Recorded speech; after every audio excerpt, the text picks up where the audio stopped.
एक दिन था कि घर में लौट के जब आते तो पत्नी पूछती कुछ लाए क्या? बोले कुछ नहीं मिला। तो तुलसी दल जो भोग हुए अर्पित करती वही 3-4 हिस्सों में करके जब कई दिन हो गए तो उन्होंने कहा कि हम तो जी सकती हैं, आप जी सकते हैं, लेकिन ये बच्चे नहीं जी सकते। कैसे? वो श्री कृष्ण श्री कृष्ण श्री कृष्ण श्री कृष्ण कृष्ण कृष्ण करते रहते हो ऐसा। तो एक दिन भगवान ऐसे प्रसाद पा रहे थे, भोगारोग रहे थे, तो ऐसे प्रथम कवर ही ऐसे करके ऐसे हो गए। तो रुक्मिणी जी ने कहा ये स्थिति आपकी तब होती जब कोई भक्त दुखी होता है। कौन भक्त दुखी? तो उनका मेरे एक मित्र हैं बचपन के, सुदामा जी, कई दिन हो गए आज उनके घर में भोजन नहीं। बोले प्रभु आपका मित्र भोजन नहीं, आप इशारा करो त्रिभुवन की राज्य लक्ष्मी, क्योंकि माँ लक्ष्मी का अवतार है रुक्मिणी जी। बोले इशारा तो तब करे ना जब उसके अंदर इच्छा हो, उसके अंदर इच्छा ही नहीं। तो रुक्मिणी जी ने कहा प्रभु अब हम नहीं सह सकती, आप जाओ और इच्छा जागृत करो। तो उनका उसके हृदय में तो नहीं जागृत कर सकता। सुदामा इतना निष्काम भक्त है कि उसके हृदय में इच्छा जागृत नहीं कर सकता, उनकी पत्नी के हृदय में इच्छा जागृत कर सकता। तो भगवान एक भिक्षुक के रूप में गए, कहा भिक्षाम दे। तो अतिथि धर्म का ज्ञान रखने वाली सुदामा जी की पत्नी निकली और उन्होंने कहा कि मैं आपको भिक्षा नहीं दे सकती, क्योंकि मेरे यहाँ एक संतान हुई है जिससे मैं अपवित्र हूं।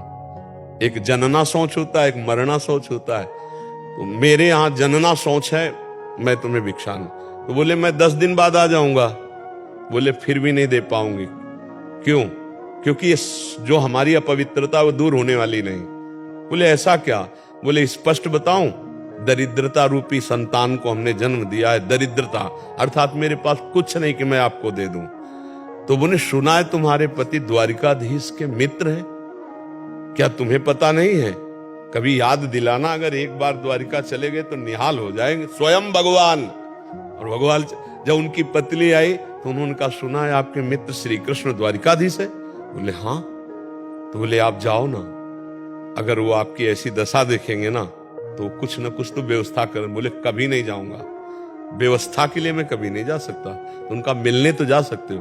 बोले हम मिलने जा सकते हैं, पर समस्या है अपने मित्र से मिले या गुरु से मिले जाके, या अपनी कन्या के यहाँ जाए तो कुछ ना कुछ होना चाहिए। तो हमारे दोस्त के लिए कुछ, तो वहां क्या था, एक पड़ोसन के आ गई तो उसने चावल के पछोरने वाले जो आगे तंदुल होते टूटे हुए, हाँ वो दिए।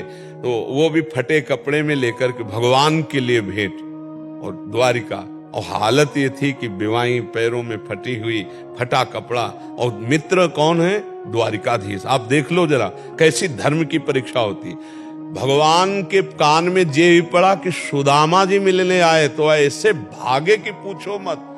सबके होश उड़ गए कि ब्रह्मा जी और शंकर जी यहां आते हैं तो उनको भी इंतजार करना पड़ता है, लेकिन एक शब्द सुना सुदामा जी आए तो बावरे होकर भगवान भाग पड़े और ऐसे जाकर हृदय से लगे और रुक्मिणी जी के पलंग में आकर भगवान ने बैठा ला रुक्मिणी जी को, और आप स्वयं चरण धोए भगवान की। देखो भक्त के चरण, पग चापू और सेज बिछाऊं, नौकर बनूं हजाम, हाकू बैल बनो गडवारो, बिना तन ख्वा रथवान, यही तो मेरे मन में ठड़ी भगत मेरे मुकुटमणि। और भगवान के अश्रु प्रवाहित हो रहे सुदामा जी की दशा देखकर। बार बार चेहरे की तरफ देखते हैं, बार बार चरणों की।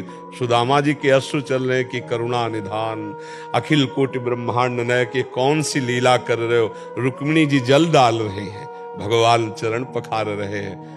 2-4 दिन आराम से रहे।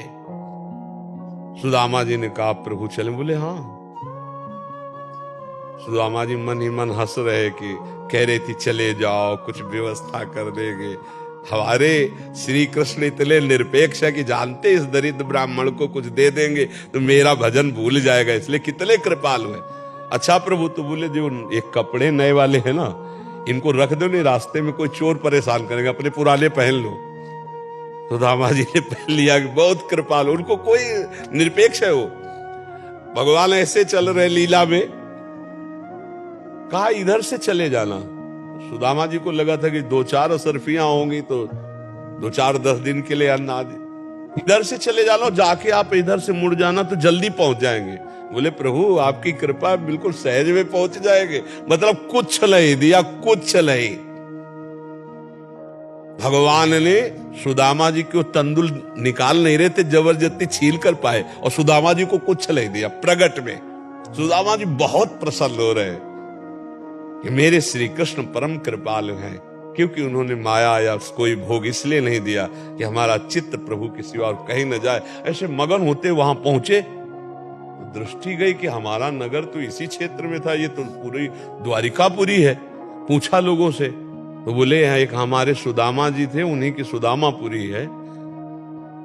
जब देखा पत्नी आरती करने आ रही है, आप जैसी द्वारिकापुरी वैसी सुदामापुरी की रचना हो गई। ये हर भक्त के जीवन में होता है, पर डिगना नहीं चाहिए, मतलब कमजोर नहीं पड़ना चाहिए। तो हम कह रहे हैं आज तुम्हारा समय कमजोर है, लेकिन आज का जो तुम बीजारोपण कर रहे हो धर्म का, भजन का, ये जब फलेगा तब आप निहाल हो जाओगे। इसलिए सबको हम ये शिक्षा दे रहे हैं कि कभी घबराओ मत, आज की परिस्थिति देखकर टूटो मत, तुम्हारा मंगल निश्चित होगा।